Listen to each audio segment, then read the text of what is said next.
Bienvenue. Mais bienvenue dans un pays où la pauvreté qui sévit est la rançon de plusieurs décennies de négligence et d'injustice. Où l'argent est devenu un outil de domination en politique, où la cupidité d'hommes d'État et leur recherche incessante de profit personnel l'emporte sur toute considération pour le bien-être du peuple. Bienvenue dans ce pays devenu tristement célèbre où des militaires tirent à balles réelles sur des manifestants sans armes à feu. Et il y a eu plusieurs morts, donc du sang versé. Dans le sang, il y a eu un conseil des ministres. Il y a eu une rencontre avec le corps diplomatique. Et il y a eu l'annonce des résultats des législatives légitimes, illégitimes par la Cour constitutionnelle. Ce sont des indifférences froides, coupables et criminels. Dans ce pays, la loi d'amnistie votée ne devrait pas faire oublier qu'il y a eu réellement des morts, les 1er et 2 mai 2019, des victimes non armées en face de balles létales tirées. Les archives existent et la mémoire collective ne peut pas oublier ces morts, les familles et ces victimes non plus. Le sang des citoyens les plus pauvres, versés pour la démocratie, ne sera jamais inutile. Mesdames et messieurs, vous avez deviné le pays dont il est ici question. Le Bénin. Et vous l'aurez compris, à part quelques mots de transition qui sont de moi, ces propos sont des extraits des réflexions de l'auteur du jour, tirés de son ouvrage « Le pouvoir du déni, chronique d'une démocrature assumée », avec la préface de Francis Laleyet, publiée aux éditions Les Impliqués à Paris en cette année 2024. L'ouvrage est le condensé de 12 réflexions écrites en temps réel, au fil des événements sociopolitiques entre 2016 et 2021, encadrés par des propos introductifs et conclusifs, le tout en 129 pages, accompagné d'une bibliographie. Vous êtes Monsieur l'abbé, un empêcheur de dormir en paix, un fauteur de troubles, un troubleur de sommeil. Vous tâchez à devenir, comme l'un de vos illustres prédécesseurs que j'ai connus, vous tâchez à devenir cet illustre prédécesseur qui avait l'esprit ferme, le style serré, court, vif, incisif, et surtout parfois brutal de vérité. Vous tâchez à devenir l'abbé Alphonse Quenom, de vénérée mémoire. Et vous mériteriez le même chef d'accusation dont les procureurs du père Quenom le couvraient il y a quelques années. Vous êtes, monsieur l'abbé, un réactionnaire, un subversif. Mesdames et messieurs, auguste assemblée, écoutez monsieur l'abbé dans son analyse de l'action du régime qui gouverne le Bénin depuis 2016. Une phrase résume l'essence de son propos et même de l'ouvrage. Ouvrons les guillemets. J'écris sur le sujet de la précarité parce que dans le Bénin d'aujourd'hui, un Bénin qui a toujours existé à mes yeux et qui, par contre, vient d'exister pour certains, il est mis en avant les pierres et les hommes n'existent que pour chanter la beauté des pierres. Je reprends. J'écris sur le sujet de la précarité parce que dans le Bénin d'aujourd'hui, un Bénin qui a toujours existé à mes yeux et qui, par contre, vient d'exister pour certains, il est mis en avant les pierres et les hommes n'existent que pour chanter la beauté des pierres. Page 105. Allusion faite ici au ritournel du régime de la rupture sur son miracle des infrastructures. L'abbé Aguenounon relativise cette posture messianique de ce qu'il appelle le régime néo-émergent. Au-delà, tous les gouvernements successifs du Bénin. Je le cite à nouveau. Les routes en chantier, les infrastructures en cours de construction constituent les tâches régaliennes de tout régime politique. C'est un acte de gouvernement ordinaire. Hisser cela comme la prouesse d'un régime, tel qu'on le fait depuis toujours, est un abus. Page 102. On le voit bien, c'est un parti pris pour les plus pauvres et pour les droits de l'homme et pour l'état de droit démocratique. Et vous appuyez, monsieur l'abbé, ouvrant les guillemets, ces dernières années, on a l'impression que le citoyen ne compte pour rien. Ce régime des lois a relégué au dernier rang et lui a retiré, dans le concret, pratiquement toutes les libertés fondamentales universellement reconnues. Le dernier recours de tout peuple, émancipé et libre, lui a aussi quasiment refusé. Le droit de manifester, le droit de marcher dans la rue, le droit de protester. L'actuel pouvoir a fermé toutes les portes citoyennes par lesquelles il est venu au pouvoir. Page 95. Monsieur l'abbé, vous êtes un homme de prière, mais vous êtes un incrédule impénitent à l'évangile du pouvoir arrogant. Et je vous cite, « La chronologie des actes politiques posés ces dernières années nous montre qu'aujourd'hui, le pouvoir politique et toute la vie politique constituent une pensée unique et un pouvoir personnaliste au service des intérêts particuliers d'une oligarchie. Une oligarchie qui tient et maîtrise les organes et les vertèbres du Bénin à l'aide de toutes les manettes de l'État dans le seul but de faire de ce pays un patrimoine personnel. » Page 102. Et puis, monsieur l'abbé, vous êtes cru. Et je vous cite, « Il est clair que le pays s'avance dans un gouffre qui arrange uniquement l'argent roi, le prince et ses amis. Tout se passe ainsi parce que cette oligarchie a la conscience anesthésiée, la raison émoussée et le cœur insensible. Il n'y a de pires ennemis d'un pays que la loi de l'argent, la primauté des intérêts du prince et de ses amis, la posture de l'indifférence et le silence de l'élite. » Page 102. Et puis, on peut multiplier les mots, au lieu de dire dur, les mots purs, rapacité, rugosité du pouvoir néo-émergent. Et quand, monsieur l'abbé, vous n'êtes pas cru dans votre ouvrage, vous êtes toujours interrogateur, inquisiteur, une façon de raffiner au fond sur la crudité du propos et la concrétude de ce qui vous préoccupe. Entendez, si vous en doutez, mesdames et messieurs, les interrogations de monsieur l'abbé. Quelle est la valeur actuelle d'une vie au Bénin? Quel est le coût actuel de la vie du Béninois modeste? Ont-ils jamais aimé le Bénin? Ces questions cachent à peine la qualité de nos politiques publiques.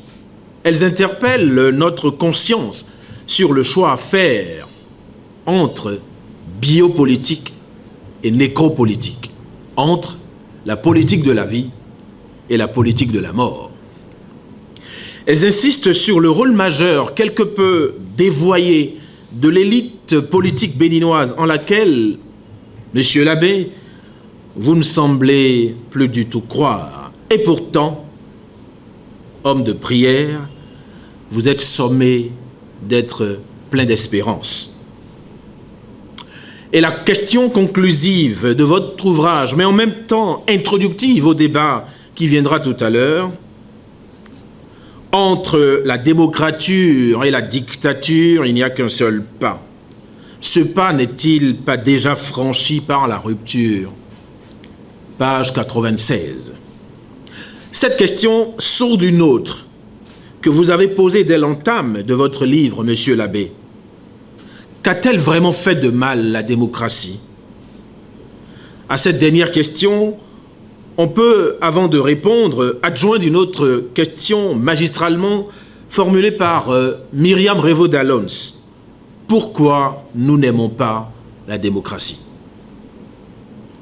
Au fond, Parce qu'elle est décevante pour les hommes que nous sommes, car elle exige transparence en tous les sens du terme. Et c'est aussi parce que, comme dit Claude Lefort, un auteur qui vous est cher, parce que vous y avez consacré une étude, c'est aussi parce que la démocratie produit, comme dit Lefort, un lieu vide, que le plus omnipotent des omniscients ne peut habiter à lui tout seul.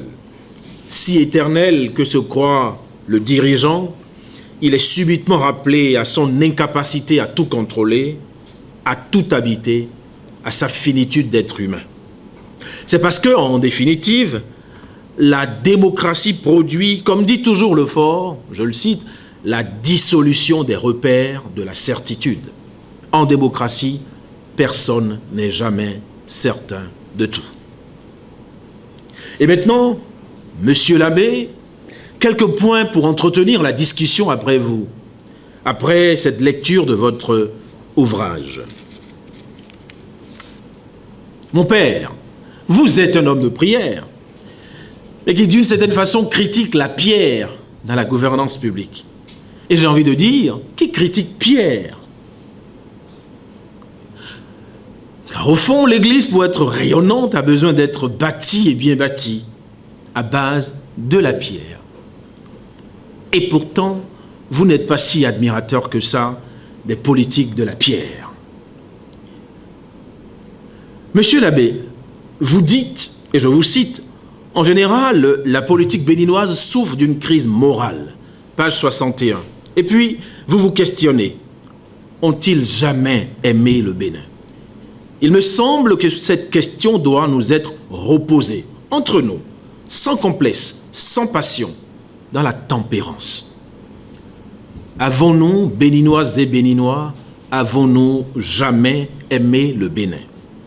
Car au fond, les griefs que nous faisons à l'élite politique sont des griefs à reporter sur la société béninoise entière. L'élite politique béninoise n'est pas une agglomération d'extraterrestres parachutés sur la terre du Bénin. Elle est une somme de personnes qui sont nées, sécrétées, éduquées et tolérées avec leurs pratiques malsaines par la société. La crise que nous vivons n'est pas que celle de l'élite. C'est une crise de l'homme béninois, une crise de la société béninoise, une crise de nous-mêmes. Monsieur l'abbé, vous faites une apologie comparée des États développés et démocratiques dans le monde. Mais un esprit malin, fait de ruses, sans rage, peut vous interpeller. Connaissez-vous dans l'histoire de l'humanité un pays qui est arrivé au plein développement économique, technique et technologique sans une parenthèse de fermeté, voire de quasi-dictature? Monsieur l'abbé, vous observez que le pouvoir néo-émergent de la rupture a fait l'option politique d'asseoir, avec une dictature non avouée, un régime sans nom au service d'un prétendu développement. Page 19. La grosse question qui me taraude l'esprit, c'est comment sortir durablement de là où nous nous sommes rendus, si tant est que là où nous en sommes aujourd'hui est désormais indésirable. Mais au fond, mesdames et messieurs, après ce réquisitoire contre Monsieur l'abbé, peut-on trouver quelques situations atténuantes pour défendre l'accusé du jour? Monsieur l'abbé, la réflexion qui suscite, la réalité qui suscite votre réflexion, vous ne l'avez pas à inventer. Elle vous est donnée. Les faits, chacun le sait, sont là et têtus. Chacun en fait la lecture en fonction des lieux où il se trouve, où il a été forgé, des convictions, des valeurs qui l'ont élevé, en fonction de comment vibre en lui le message de ce bout de terre que nous ont légué nos pères et nos mères.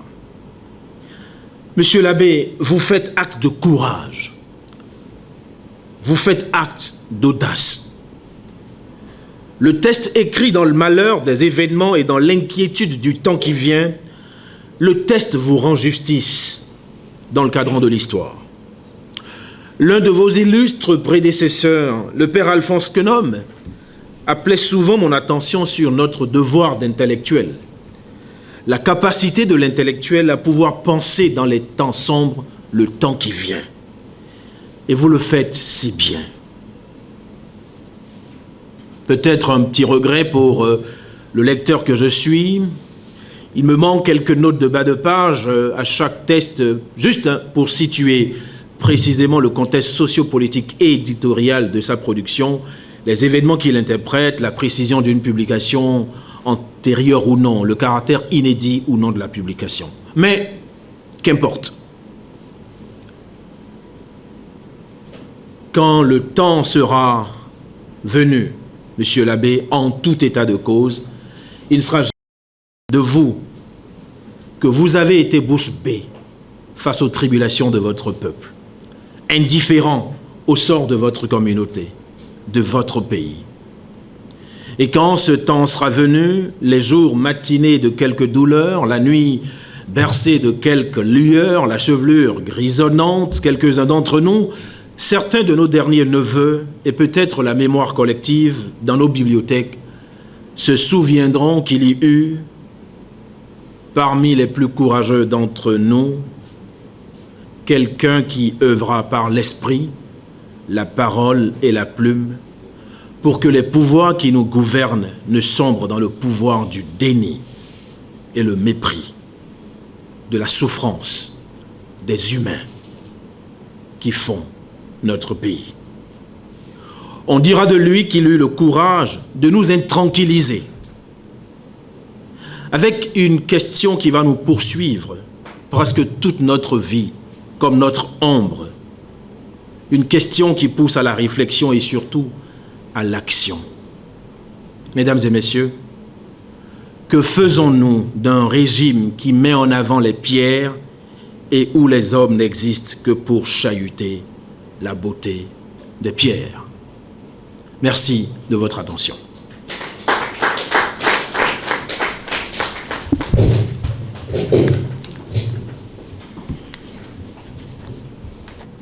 Le père Arnaud Éric Aguenounon est philosophe politique, écrivain, essayiste, analyste, chroniqueur politique. C'est un passionné des lettres et celui dont nous célébrons l'ouvrage aujourd'hui a déjà à son actif plusieurs ouvrages. D'ailleurs, l'artiste, l'écrivain que nous célébrons depuis 2007, publiait déjà ses chroniques politiques dans la presse écrite béninoise, notamment dans le journal La Nation, dans le journal La Croix, également dans le journal La Nouvelle Tribune que vous connaissez très bien. Faut-il le rappeler, depuis 2018, il est présent dans les médias, notamment à travers ses interventions sur les émissions 100% de l'ES-SICA TV, sur l'émission géostratégique de la Radio Nationale avec Gédéon Vegba, sur les chaînes de télévision ESAE et iTélé. Le père a publié également La frénésie du messianisme, balise éthique contre les lâchetés et les marasses politiques, préfacé cette fois-ci par le professeur Prudent Victor Tokpanou et postfacé par le professeur Gilles Badé aux éditions toujours L'Harmattan.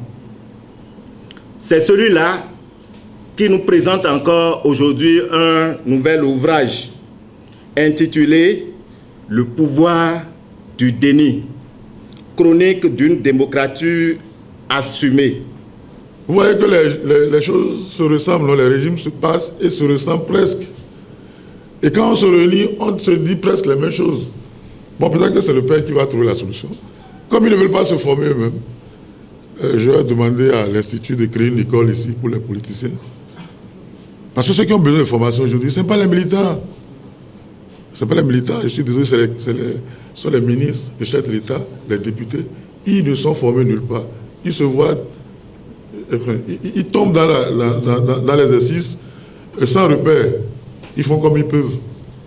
Vous comprenez? Intellectuellement, chacun est quelque chose. Ils ont des diplômes, ils ont peut-être des parcours, ils ont tout ce que vous voulez. Mais ils n'ont pas de formation politique. Ils ne sont pas formés pour gérer ce pays. Ils n'ont de solution à aucun de nos problèmes. Et c'est pour ça qu'on dit comment on va s'en sortir. Il n'y a pas de solution, il n'y en a pas. Parce que quand les met ensemble à deux, ils parlent beaucoup plus de leur ressentiment personnel que de comment s'occuper des autres. J'aime citer Gbagbo qui dit que la politique, c'est s'occuper de la vie des autres. On peut s'interroger sur ma personnalité et même se demander d'où lui vient ce courage, d'où lui vient cette liberté de parole, d'où lui vient tout simplement ce prophétisme-là. Je retiens deux événements essentiels qui m'ont marqué et qui ont structuré ma vie. Le premier événement, c'est que à l'âge de 7 ans, je voyais Monseigneur de Souza à la télé. Et ce prélat m'a touché par son engagement. Il m'a profondément touché, au point où le regard que je posais sur lui derrière l'écran, ce que je regardais était figé en moi et ne m'a jamais quitté. Et donc, regarder Monseigneur de Souza en action au cours de la conférence nationale a laissé en moi des germes de penseurs engagés et d'écrivains alertes. Le second événement qui m'a structuré, c'est tout ce que j'ai reçu par la grâce du Seigneur de mes parents.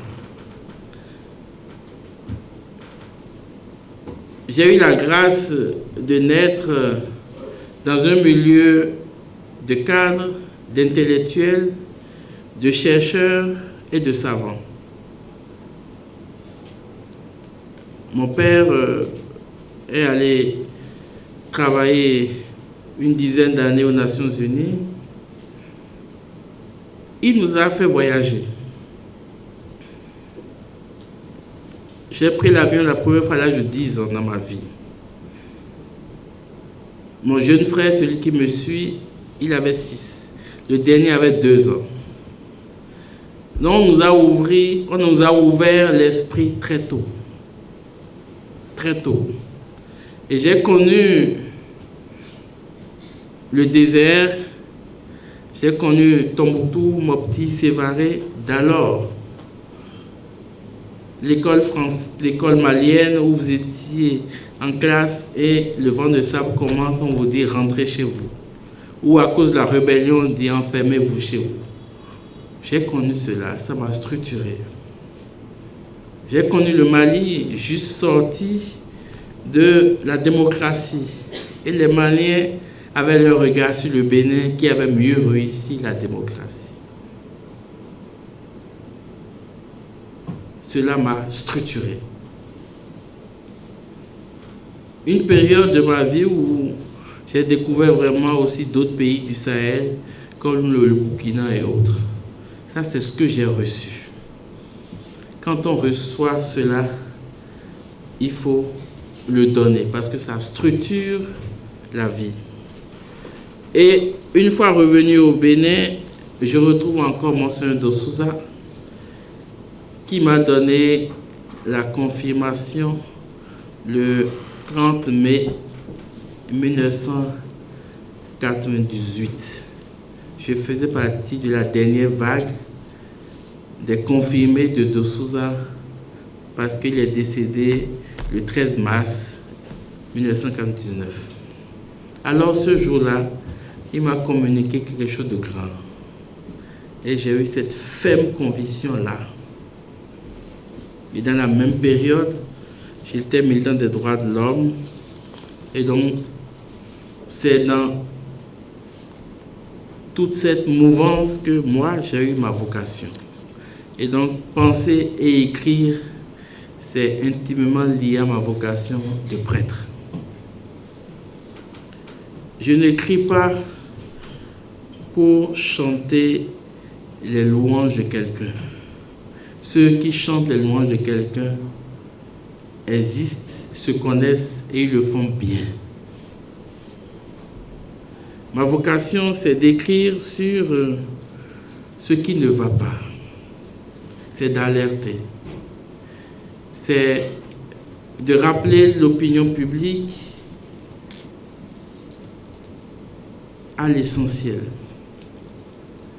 L'amour du prochain, le bien commun, l'amour du peuple. Alain Yansounou l'a précisé, j'ai commencé à écrire en 2007. Et le premier organe dans lequel j'ai commencé à écrire, c'est le journal La Nation. Et à l'époque, Maurice Yansounou et Wilfrid Léon Ngwedji étaient là et accueillaient à cœur joie mes textes. Formé comme militant des droits de l'homme par Amnesty International, dans le club créé par René Nicéphore à Voyon, je me dois de donner tout cela. Et donc, j'ai fait du chemin depuis ce temps-là. Et c'est vrai que avoir ce parcours ne m'autorise pas à être un turiféraire. Je ne peux pas être un turiféraire. J'essaye d'écrire de façon factuelle, mais en disant aussi ce qui va. J'ai dit qu'on a de belles pierres. Ça a été dit. On a de très belles pierres. On a de belles routes. Mais cela ne suffit pas. Parce que dans les pays dits développés, un chef d'État n'est pas jugé à l'aune des infrastructures, des monuments ou des pierres. Il est jugé à l'aune de l'investissement humain et social. François Hollande a refusé de se présenter à cause d'un échec humain et social. Et lorsqu'on vote pour quelqu'un, ailleurs, on vote pour son amour du peuple, pour son amour des autres, parce qu'on sait que les infrastructures, c'est une garantie. C'est une garantie.